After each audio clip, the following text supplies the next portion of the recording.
Welcome back to the Facebook live stream from the 2016 inaugural Food Tank Summit in Chicago.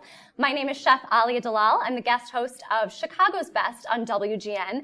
And joining me right now for a little behind-the-scenes interview is Ben Burkett from the National Family Farm Coalition.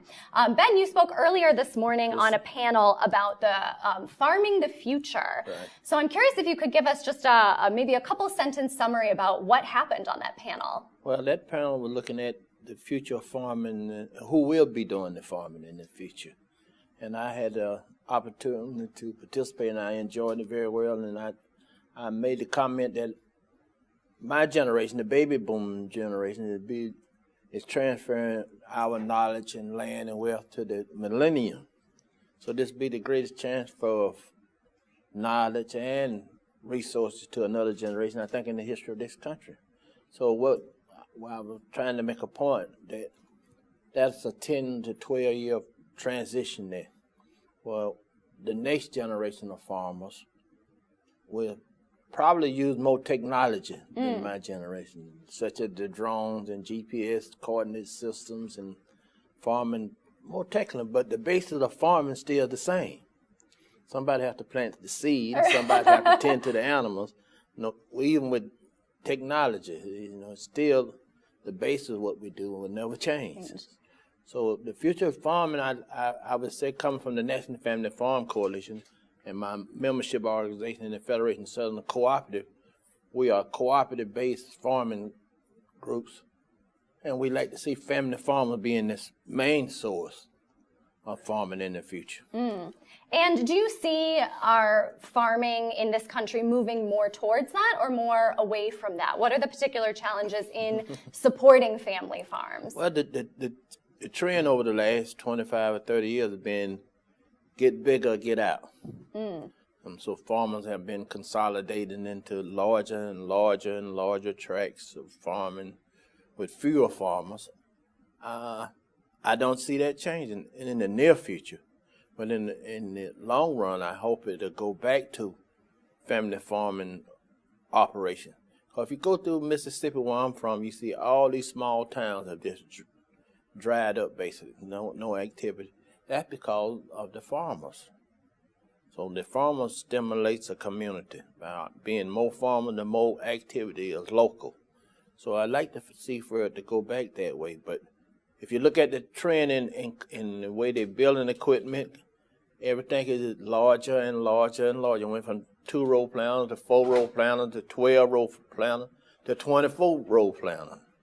Cotton pickers, combines, all these harvesting equipment now costs $500,000 for one machine. So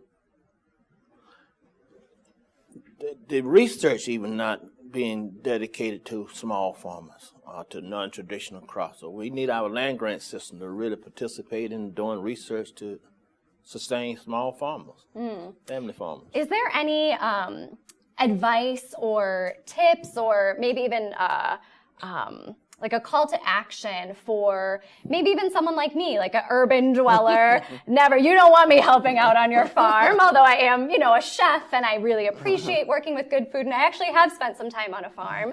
But for especially, say, a lot of us here at this conference today that are more urban dwellers, want to support these small local farms, want to help them fight against this push to get bigger. Do you have any sort of tangible takeaways for us? For the consumer to really support family farmers, buy fresh, buy local, know your farmer. All those are good things to keep small farmers in business, and especially in the South, where the vast majority of African American farmers are. We need that support from the consumer to drive the force of what's grown, how it's grown, whether it's sustainable or natural or organic. It all plays a part.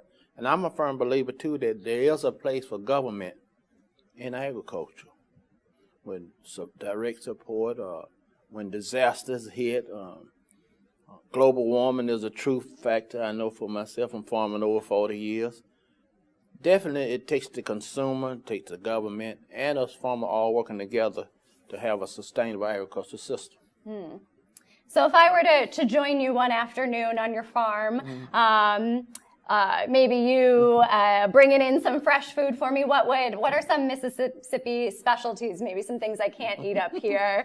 What are some things that we should be sure to check out with? Well, That's kind of the fun part about local agriculture. It's not just all the do-goodery of supporting the local environment, but you get really unique foods and food culture. So I would love to know something that I should try if I ever make it down by you. Well, my farming operation is a year-round farming operation. I'm always harvesting. I'm always planting. So this time of year we're still harvesting summer crop, such as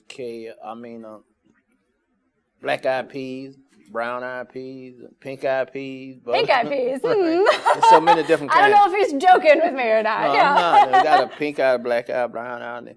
And we had started in the last few years growing Cuban black beans. Awesome. So there's a market there for black bean. Wow. Hard winter squash. But I guess the biggest thing right now, this time of year, which we'll be putting together a load to come to Chicago, is sweet potatoes, pecans, collard greens, turnips, mustards. After Thanksgiving, we hope to deliver a load to be distributed here in Chicago. Okay. Chicago has always been one of our marketed from our crops because of the Mississippi-Chicago connection with all the people left. Yeah. So they still want to get products from the South, like okra. We grow quite a bit of okra, sugar cane for syrups, and just the cane itself. So, and the crop that we grow has changed too in the last 10 or 12 years. I know one time kale was a big thing, and we started growing kale. So whatever the market called for, we have the ability to adapt and grow it.